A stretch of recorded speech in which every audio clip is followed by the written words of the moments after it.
If you're looking for the cheapest coins in Madden 23, head over to AOEAH.com. They are fast and reliable. And make sure to use code WOLF for 3% off. Link is in the description. In today's video, I'm going to show you guys a very powerful blitz out of the Kansas City Chiefs defensive playbook. Now you can blend this in with all the stuff that we use now, the nickel 3-3 plus the defensive scheme that I provided in the membership section. If you're not in there looking at it, man, you need to, because there's a blitz in there no one really knows about. It's a 4-man looping blitz from the dollar.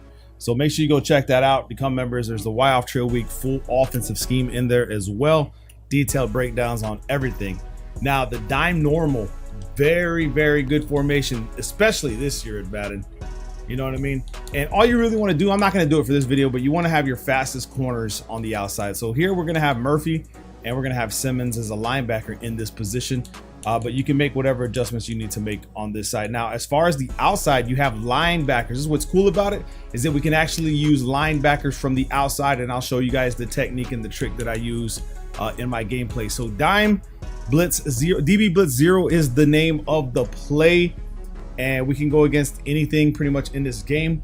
As far as the pass goes, now people can run the ball on you. However, the shedding in this game is atrocious, so you can stop a lot of the formations if you don't pass commit. From like dime, dollar, and quarters, especially quarters, you can stop the run. So it just depends on the RNG and animations you get. You guys know how it is. I can't really give you a guaranteed that you'll stop the run consistently because it is RNG based. Now for this right here, what we want to do is we want to just press and shade over the top. Now on the outside of that trips formation, you see the way that looks. I usually just take X and put him on the outside third because people try to burn you with these guys. If not, you don't want to do that. Right, let's say he's not the receiver, you can go ahead and man him back up, and then you can take the guy that's on, well, actually I'm manned up the wrong guy. You want to take the guy that's manned up right here, Thompson, and then you want to put him, like if he's not in the press, put him on a blue.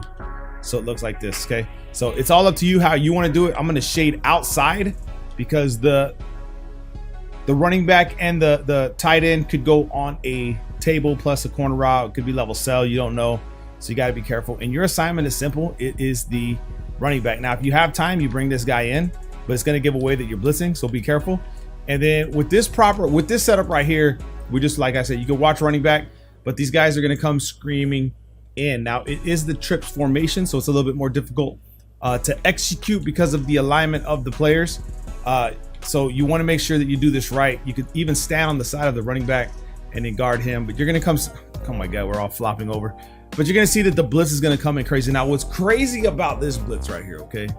What's crazy about it is that you can actually take your defensive linemen, your linebackers, like Kennard, put him on a curl and run a curl on that side, right?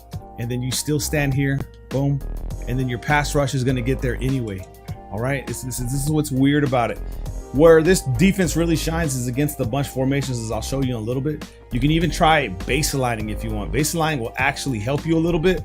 It's just remember that the way Mad defense works now, you want to go ahead and shade outside, shade over the top, and then you can put these guys into coverage X and B, and then you can stand out here, boom. And depending on how you have your clouds and your curl flats, it's going to tell you as far as your user which direction to go. So let's assume we want to slow that running back down. Okay, we want to go ahead and baseline press, and then we want to take this guy, put him on a curl flat, shade down and shade up, so we have our curl flats out there, and then keep this pass rush right here. Now remember who's the assignment. We want to make sure we're on the running back assignment, so we don't have to bail for him this way because our cloud flats that way. Instead, we can wait for an angle route or something else. So we sit here right here, he goes nowhere, and we get someone coming to scream off the edge. Now when they block their running back, you could just send everybody. So assuming they're blocking their running back, you can baseline press, shade over the top. Just make sure you know who's the assignment. This is the running back assignment. You just want to stand here or in the middle of the gap if you could chase the running back down. Just depends on the speed of your players. Watch the running back, boom, and get that pass rush going in there. Now to make this blitz come in consistently, when you baseline press, okay, to make it come in consistently, you want to spread the D line just like that. So if they block their running back, you stand in the gap, and now it comes in consistently. Actually, I didn't block the running back. Let me block the running back one time so you guys can actually see this working in progress. So baseline press, spread the D line like this, shade over the top, shade inside if you want, or outside, however you decide to do it. And then you just stand right here, you fake the rush, boom, and the blitz is going to come in quick. Now you see the A route getting wide open. you have to be careful. This is where the chess match comes in. So let's say they block their running back, and that's the route. Baseline press, I'm on the running back. I want to go ahead and take my inside guy and put him on a curl flat, so that tight end, and then shade down and up. So that tight end, so if they block their running back, we're still getting people, but now we have someone on the tight end. Now, shading outside, probably using cloud flats is going to be your best bet. Let's go into instant replay so you guys can actually see what the vibes are. But we always want to keep these guys on the blitz, and we want to use our linebackers for the coverage, okay? Because essentially, they're going to do the same thing. Like this guy, if you put him in the coverage, he's going to do the same thing as the linebacker. Let me show you what I mean, okay? Because I think it's important. Baseline press, let's go ahead and use the outside guys like this, okay? They're pretty much going to do the same thing, and all you did was just kind of like cripple your own pass rush. So boom, you see what I'm saying? Now we pretty much, they're doing the same thing, but we crippled our pass rush. So instead, what we want to do is we want to use the inside guys. Now, you'll notice it just depends on the chess match that you're having with your opponent, but you'll see that they did play a little bit further outside, and that's pretty much what you want. So you can mess around with it if you want. You can put one on a curl flat, leave one blitzing. It's up to you however you want to play it. So baseline press, you can actually just use one of them down up this way, and then watch the running back, and then have the other guy coming from the other side. Boom, just like that. I didn't follow the running back because I'm using 2 controllers, and I'm a bum, so bear with me through these difficult times. But let's just assume they block the running back, and then you can use a on the cloud flat, and then you can set those zone drops to whatever you want. 10, 15 yards, doesn't matter, like this. And with a blocked running back, we're still getting people in there just screaming. So one of the better blitzes, you can actually you don't even have to baseline if you want to use it for a proper coverage. You can go ahead and blue everybody out, utilizing this guy as so you'll have like a cover 3 cloud. Only thing is now you're going to have to pay attention to a lot of it. So you can actually take this guy, put him in a cloud flat, so you have this look with a pretty decent pass rush. Now all you have to do is remember who's open. You got your inside tight end, you'll have Y, but you're also going to have someone coming around with the looping, instantly just coming off the edge and stuff like that, man. So this is a very good blitz. You don't have to baseline. Like I said, you could set it up like that. You can make it like a cover 3.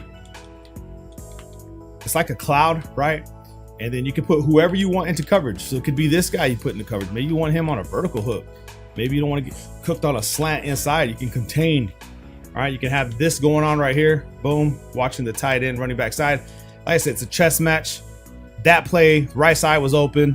After that, we can just take that away. We don't have to leave that open. You know what I mean? We can put the clouds out there, boom, and then we can watch the running back while sending the pressure. So if the running back takes off, we watch our assignment, and we have someone cooking out here. So the adjustments are key. Remember that you can pass commit, so they don't get you with play action if you know it's going to be a play action. And when you're not baselining, you always got to worry about this guy and where he's situated, because sometimes you may have to bring him in depending on how far out he is. You can blitz everybody by shading outside, pass committing. So whoever runs, you just got to follow the running back and then get your pass rush to come in. Like I said, people don't have enough time to be throwing passes in Madden 23. It's one of those games where you need to have a short game. I warned people about this in Madden 22 at the end when we were playing the beta to 23. I was telling everybody, hey, you need to develop a short game. So there it is, man. Hope you guys enjoy it. Drop a like.